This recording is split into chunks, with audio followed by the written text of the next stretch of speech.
নমস্কার, আমার একটি ছোট্ট মিনি ব্লগে তোমাদের সবাইকে জানাই স্বাগতম।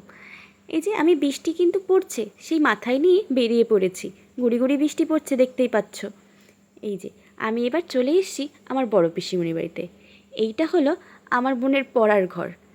তাই ঘরটাকে বই খাতা কিভাবে রেখেছে দেখো, ল্যাপটপ সব কিছুই রয়েছে। আর এখন আমি বসে পড়েছি, এই কাঠগুলোকে ব্যাগে ভরতে হবে। কারণ কাঠগুলো দেখে বুঝতে পারছো, কাঠগুলো কিন্তু প্রপার তৈরি নয়। এইটা আমি কিনে এনেছি শিয়ালদা থেকে, তাই কাঠগুলোকে এমনভাবেই দিয়েছে। এবার এইগুলোকে দিতে হবে দোকানে, কারণ প্রিন্ট করতে হবে। আমরা তো শিয়ালদা থেকে প্রিন্ট করিয়ে আনিনি, কারণ এইভাবেই কাঠগুলোকে নর্মালি নিয়ে এসেছি। এবার ওই দোকানে দেবো, কাঠগুলোকে একদম প্রপার তৈরি করে দেবে। এবার ব্যাগটা নিয়ে ভাবছি, এই ব্যাগে তো নিলে আমি এবার কি করে হাতে নিয়ে ধরে ধরে যাব, কারণ অনেকটা রাস্তা যেতে হবে, মানে কিছুটা পথ হাঁটতে হবে। তা এইভাবে তো আমি যেতে পারবো না এটাকে ধরে নিয়ে। তাই বোনকে বলছি আরেকটু কিছু ব্যবস্থা কর, নাহলে এইভাবে আমি কি করে নিয়ে যাব। তো বলছি যারা দেখছি, কারণ এত বড় ব্যাগ তো আমার কাছে এখন নেই, কি করি বড় ব্যাগগুলো। আরেকটা ব্যাগও আমাকে দিয়েছে যে এইটা কিতে দেখতে হয় কি না। তো বলছি যে এইটাতেও তো সেই সেম প্রবলেম হবে। তারপর কি তাও দেখি কি করা যায়, আগে তো ব্যাগটাকে ভরে রাখি, তারপর দেখছি কি করা যায়। এই দেখো ব্যাগটা কিন্তু আবার একটু ছেঁড়াও রয়েছে।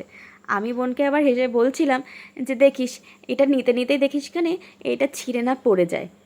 তারপরে তো এমনিতেই ধরা যাচ্ছে না, দু হাত দিয়ে ধরতে হচ্ছে। আমি তাহলে ক হাত দিয়ে ধরবো। এই যে বলতে বলতে কিন্তু ব্যাগটা কিন্তু সত্যিই ছিঁড়ে গেছিলো, পরে তোমরা বুঝতে পারবে। আর এই যে হাতের এটা দেখতে পাচ্ছ, এটা হচ্ছে কার্ডের উপরে লাগানোর একটা স্টিকার মতো। এইটা রেখে দিলাম, কারণ এটা ভুল হলে খুব মুশকিল হয়ে যাবে, তাহলে বাড়িতে এসে আবার আমাকে লাগাতে হবে। তাই এটাকে ভরে নিয়ে এবার আমি যাব, এই যে বোনের সাইকেলে করে নিয়ে যাব। বোন আমাকে দেখাচ্ছে এই যে ওর সাইকেলটা থেকে নাকি পাখির আওয়াজ বেরোচ্ছে, কেমন একটা আওয়াজ হচ্ছে। তা ভাবলাম কি তোর সাইকেলটা তো লেডি বার্ড, তাই বার্ডের মতো আওয়াজ করছে। আর এই যে সেই ব্যাগটা কিন্তু ছেড়ে গেছিলো, বলছিলাম না তোমাদেরকে। এবার বোন ওটাকে ওই বাস্কেটের ভিতর বসিয়ে নিয়েছে আর একটা পেছনে নিয়ে গেছে। এবার এবার তো সাইকেলে যেতে পারবো না, তাই দুজনে এবার ভাবছি কে হেঁটেই যাব, দুজনে গল্প করতে করতে। তাই আগে গল্প করছিলাম যে সাইকেলটাকে নিয়ে কি করলি তুই, এই কদিনের মধ্যে ও সাইকেলটা 1 বছরও হয়নি, তোকে কিনে দিয়েছি, তোর কী অবস্থা। আর আমার সাইকেল কত বছর আগেকার, এখনও কিন্তু খুব একটা প্রবলেম নেই, আমি এখনও চালাই। আর এই যে বোন হেঁটে হেঁটে যাচ্ছে আর আমি পেছন থেকে যাচ্ছি, যে কার্ড নিয়েও সামনে সামনে এগিয়ে এগিয়ে যাচ্ছে আমাকে রাস্তা দেখিয়ে দেখে। আর এই যে আমি পেছনে পেছনে কার্ডগুলোকে আবার দেখে যাচ্ছি, আবার এই ব্যাগটা না পড়ে যায়। আমি যদি আগে চলে যাই, এই ব্যাগটা যদি পড়ে যায়, টেরই পেলাম না, তারপরে তো হয়ে গেল। আরে দেখো যেতে যেতে খুব বৃষ্টি, তাই এক জায়গায় দাঁড়িয়ে পড়লাম, কারণ কার্ডগুলো ভিজে গেলেই আমার তো খুব মুশকিল হয়ে পড়বে।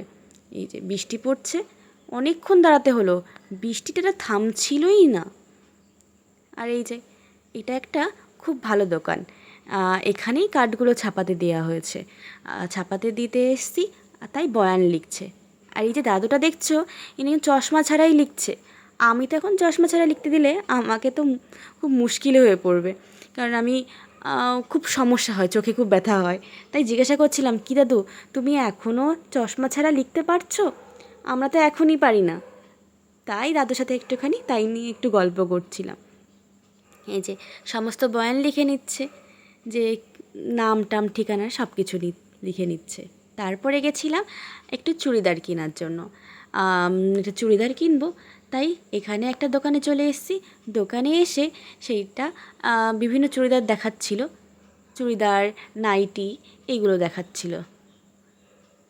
এই যে আসার সময় একটা চুড়িদার পছন্দ হয়ে গেল, সেই চুড়িদারটা নিয়েও নিলাম।